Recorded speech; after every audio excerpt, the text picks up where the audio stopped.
अस्सलाम वालेकुम वरहमतुल्लाह। पूरी दुनिया में इस टाइम जो ओवरसीज़ पाकिस्तानी हैं उनकी तादाद 90 लाख से भी ज़्यादा है। तो जितने भी ओवरसीज़ पाकिस्तानी हैं उनके पास पाकिस्तानी पासपोर्ट तो ज़रूर होगा। पाकिस्तानी पासपोर्ट है तो तभी वह पाकिस्तान से बाहर सफ़र कर सकें। तो अगर आपके पास भी पाकिस्तानी पासपोर्ट है तो पाकिस्तानी पासपोर्ट के हवाले से कुछ चीज़ों का आपको लाजमी तौर पर इल्म होना चाहिए। क्योंकि चलें ठीक है, मान लिया कि हमारे साथ ऐसा इशू नहीं होगा, लेकिन अगर हो गया तो फिर क्या करेंगे, हमें ये पता होना चाहिए। पिछले 1 हफ्ते के अंदर अंदर 3 लोगों ने मेरे से रब्ता किया।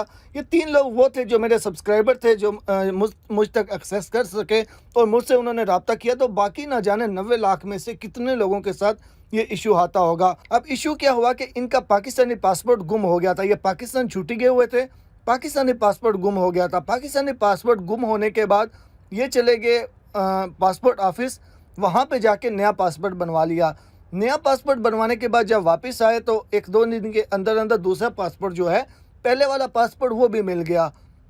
अब इन्होंने क्या किया कि दोनों पासपोर्ट अपने साथ रखे और ट्रैवल करने के लिए एयरपोर्ट पे आ गए। जब एयरपोर्ट पे आए, इमिग्रेशन वालों ने पकड़ लिया और जब देखा 2 पासपोर्ट, तो फिर उधर से वो जो है उन्होंने बोला आप 2 नंबरी कर रहे हो, आपने 2 पासपोर्ट क्यों रखे हुए हैं, और उन पे केस हो गया। तो यहाँ पे बात करने का मकसद ये है, अगर आपका पासपोर्ट गुम हो जाता है, अगर तो आप ओवरसीज़ पाकिस्तानी में या पाकिस्तान से बाहर मौजूद हैं, आपका पासपोर्ट गुम हो गया तो आप गुमशुदा पासपोर्ट को ऑनलाइन नहीं बना सकते।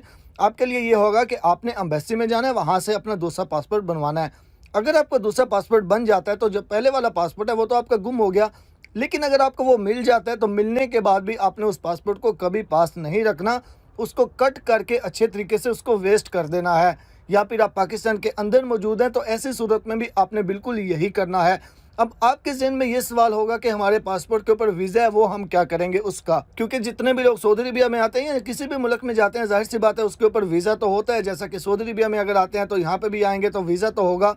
तो यहाँ पे मैं वीज़ा के हवाले से आपको मुकम्मल डिटेल बताता हूँ। उससे पहले छोटी सी रिक्वेस्ट कर दूँ कि जल्दी से आप लाइक भी कर दें और चैनल को सब्सक्राइब भी कर दें। आपके 5 सेकंड लगेंगे, तो जल्दी से लाइक वाले बटन पर क्लिक करें और चैनल को सब्सक्राइब करें।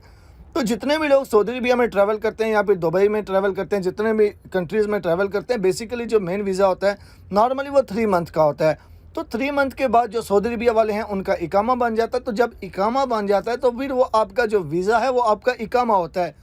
या फिर आप एग्ज़िट री एंट्री पे छुट्टी गए हुए हैं, तो जब आप छुट्टी जाएंगे तो आपका जो वीज़ा होता है, जो आपका एग्ज़िट री एंट्री वाला पेपर होता है, वो आपका वीज़ा होता है। उसके ऊपर वीज़ा नंबर होता है। जो आपके पासपोर्ट के ऊपर, जब आप सऊदी अरबिया फर्स्ट टाइम आए थे, जो आपके पासपोर्ट के ऊपर जो लगा था वीज़ा, उसकी मियाद सिर्फ और सिर्फ 3 महीने होती है। उसके बाद आपका वीज़ा आपका इकामा होता है या फिर आपका वीज़ा आपकी एग्ज़िट री एंट्री वाला पेपर होता है। इसके अलावा कोई भी आपका और वीज़ा नहीं होता। तो अगर आपका पहले वाले पासपोर्ट पे वो स्टैंप वीज़ा वाली लगी हुई है तो कोई परेशान होने की ज़रूरत नहीं है, आप अपने नए पासपोर्ट के साथ ट्रैवल कर सकते हैं। और उसके अलावा कुछ लोग ऐसे हैं जिनका पाकिस्तानी पासपोर्ट एक्सपायर हो जाता है, या सऊदीया से गए हैं, पाकिस्तानी पासपोर्ट एक्सपायर हो गया, क्योंकि सऊदी अरबिया का ये रूल है कि आपको अबशर में उसको अपडेट करवाना होता है। तो अगर आपका पासपोर्ट एक्सपायर हुआ, आप पाकिस्तान के अंदर मौजूद हैं, तो जब आप वापस आएंगे आपको अबशर पे अपडेट करवाने की ज़रूरत नहीं होगी। जब आप एयरपोर्ट पे आएंगे, एयरपोर्ट वाले ऑटोमेटिकली जब वो आपका नया पासपोर्ट का नंबर वगैरह ऐड करेंगे तो वो ऑटोमेटिकली आपके अबशर में अपडेट हो जाएगा। अबशर में अपडेट करवाने की ज़रूरत तब होती है जब आप सऊदी अरबिया के अंदर रह के अपना पासपोर्ट को रिन्यू करवाएंगे। तो फिर आपने लाजमी तौर पे अपने स्पॉन्सर से, कफ़ील कंपनी जो भी है, उससे रब्ता करके तो अपने अबशर में उसको, यानी कि नकल मालूमात जिसको कहते हैं, करवाना।